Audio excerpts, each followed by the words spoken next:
teman-teman. Jadi sekarang kita akan membahas tentang sistem reproduksi pada wanita. Jadi sistem reproduksi wanita adalah sistem biologis yang terdiri dari organ dan jaringan yang digunakan untuk reproduksi atau berkembang biak pada wanita. Nah teman-teman, di sistem reproduksi wanita ini dibagi menjadi beberapa bagian. Dan yang pertama kita bahas yaitu tentang genitalia. Genitalia ini dibagi menjadi dua, yaitu genitalia eksterna dan genitalia interna. Yang pertama kita bahas yaitu genitalia eksterna. Apa sih genitalia eksterna?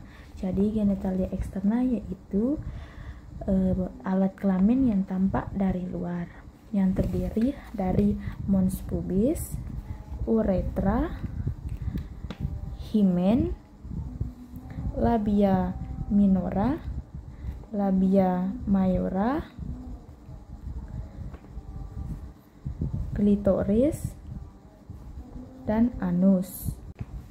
Nah, di genitalia eksterna ini juga terdapat dua kelenjar, yaitu kelenjar Bartholin dan kelenjar Skin.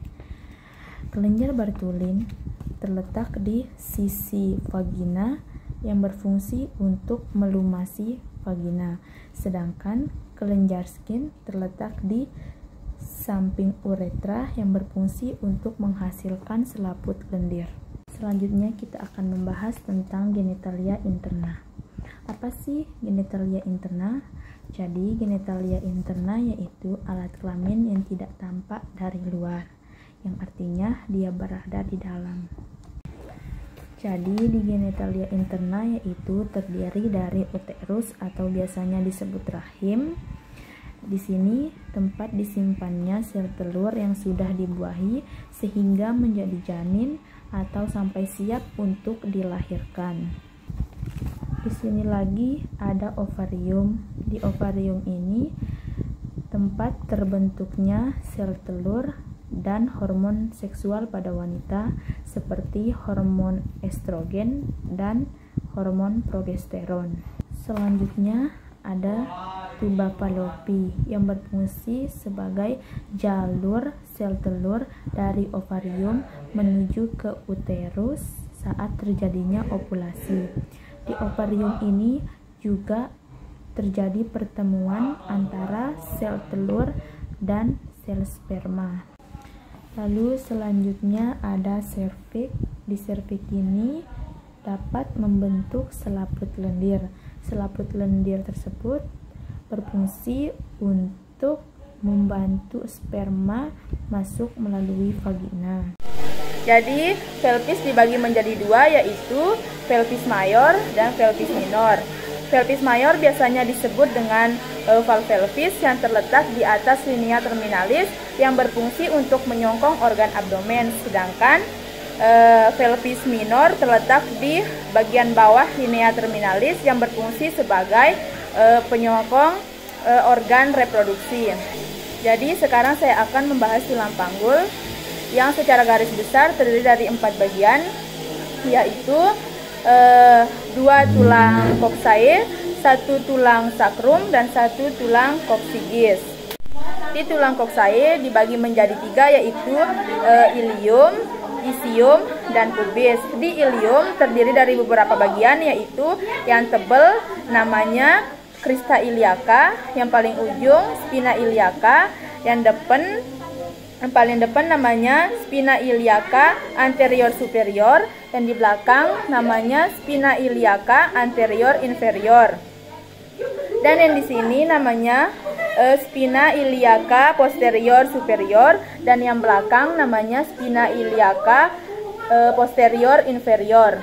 Lanjut ke isium, terdiri dari beberapa bagian juga, yaitu ada tuber ischiadica, foramen obturatorium, acetabulum kayak mangkuk, dan yang menonjol di belakang yaitu spina ischiadica. Lanjut ke pubis, terdapat bagian ramus superior osis pubis, ramus inferior osis pubis, dan yang segitiga ini namanya arcus pubis. Lanjut ke sakrum, terdapat tulang yang menonjol namanya promontorium. Terus ada bolong-bolong yang namanya foramina sacralia anterior. Lanjut ke coccyges. Coccyges terdiri dari 3 sampai 5 ruas tulang.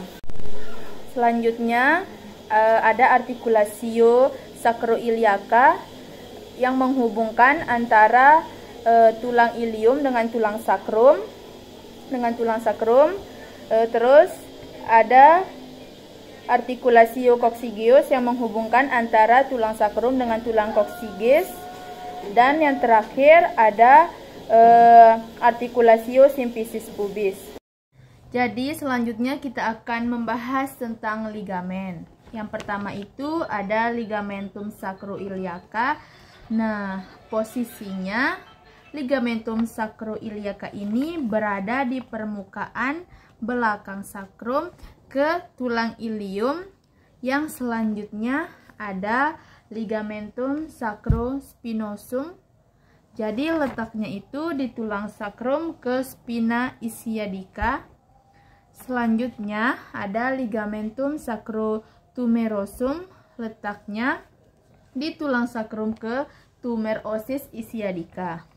Lalu selanjutnya ada ligamentum pubicum, letaknya di depan tulang koksei kanan dan kiri. Jadi selanjutnya kita akan membahas tentang otot.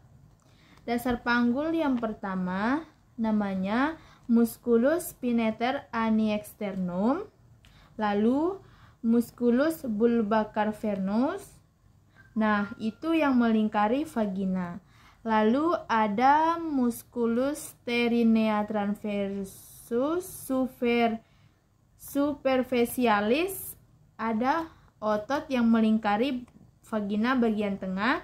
Dan anus, yang pertama itu ada musculus iliacoccygeus, lalu ada musculus ischiococcygeuus, musculus pterinia transversus profundus, lalu yang terakhir ada musculus coccygeus. Selanjutnya sekarang kita membahas tentang bentuk-bentuk panggul. Bentuk panggul itu dibagi menjadi 4. Ada panggul ginekoid, android, antropoid, dan platypeloid. Jadi yang pertama kita akan membahas tentang panggul ginekoid.